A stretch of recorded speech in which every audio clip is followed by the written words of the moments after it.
So this past week, we've seen pretty much every top pundit and sports news outlet in the country discuss the Cristiano Ronaldo situation, including, of course, some of his former teammates. Now when it comes to the likes of Patrice Evra and Rio Ferdinand, their defense of CR7 was pretty expected. With Roy Keane though, a number of you found his stunningly stern, staunch and stubborn stance on the Stretford star striker's drop strikingly strong and strange. This is Roy Keane after all. He takes shit from no one. He says it how it is. He's honest to the bone. So why did the usually ruthless Roy's reaction to Ronnie's reprehensible and risky rebellion not resemble his routinely regular rages and was rather relatively reserved? Let me explain. Okay, first off, let's debunk this myth about Keane always saying it how it is. Cause in truth, the man is unapologetically biased. Go look back on his hilarious attempt to try and fit Ryan Giggs over Sadio Mane or Cole/York over Mohamed Salah. Oh, really? Either way, this is actually irrelevant to the topic, cause fact is, Keane's blatant, baffling and borderline brainless bromance-based blind bias isn't even the main reason why he stood by Ronaldo. In order to explain what is though, I'll start with a quote from another former Red. When speaking against his ex-teammate, G-Nev claimed that, and I quote, "There is a fine line between a winner and a whiner."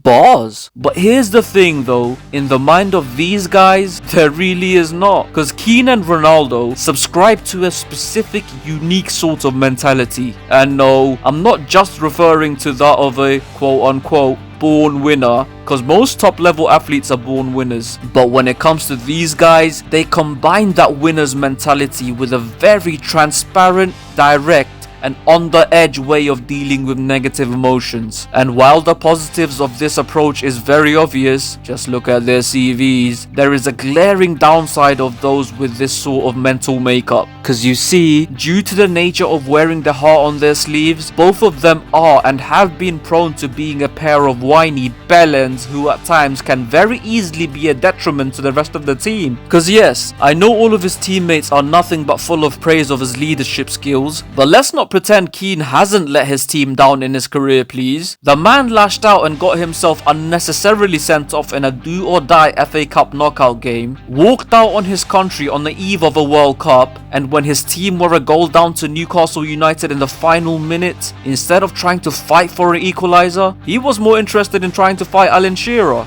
But honestly, this is what you get with these guys. Their unique mentality is very much a double-edged sword, and for the purpose of increasing the depth of your understanding of the topic, let's compare these guys with a top-level footballer who possesses a similarly strong winner's mentality, albeit without the heart on your sleeve factor when it comes to dealing with negative emotions. Yup, get ready for a ride down the M62 as we will now be paying a visit to the great Steven Gerrard. Assuming he's moved back now. Has he? So when it came to Stevie G, what was the positive side of his mentality when compared to Keane and Ronaldo? The fact that he was a fine combination of being a respected serial winner who was also loved by almost all of his former teammates and managers alike.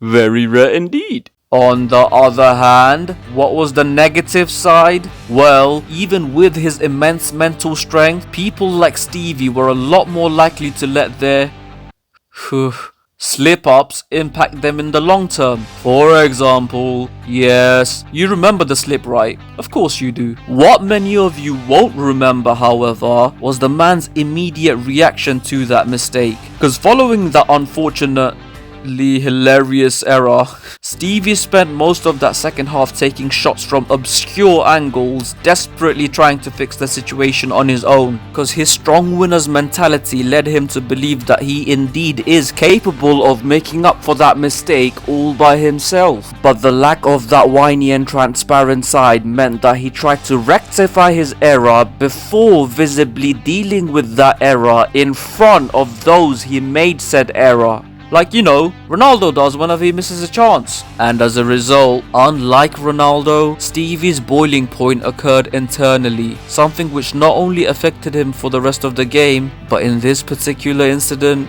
the rest of his career. On the flip side, Roy Keane will deal with such slip-ups straight away and in front of the watching world, thus not letting it impact his performances going forward. Case in point, that night in Turin, where despite getting booked late in the first half and knowing that he will miss the UCL final if United make it, Keane, after letting Jesper Blomqvist have an absolute earful for the bad pass leading up to his booking, was able to very quickly get the mistake out of his system and subsequently go on to have what was probably his best game in a United shirt. And as much as those a little stronger champion this sort of mentality, while those on the sensitive side simply believe it's unacceptable, much like everything else in life, the truth lies somewhere in the middle. Now, while you're open to analyze and criticize, I'd like to make a very sincere request. In situations like this, try and distinguish the difference between excusing and understanding. Because as much as he does understand, at no point did Keane, or even Rio for that matter, say Ronaldo's actions were justified. As a matter of fact, Roy has publicly called out the United man in the past for his petulance in the sidelines. But of course, it's just easier and quicker to label someone's opinions as nonsense and whatnot without actually trying to see what's going on. Especially when the person in question looks like this. But for your own good, please do consider the following advice from this humble hypocrite. In future instances where you're trying to make sense of someone else's way of thinking, you yourself must think a lot more than you speak. And that is that. Agree or disagree beats indifference, as long as you thoroughly think it through before making a final judgment. Once again, don't forget to like, comment and share, and of course, subscribe. Till next time, you keep rolling.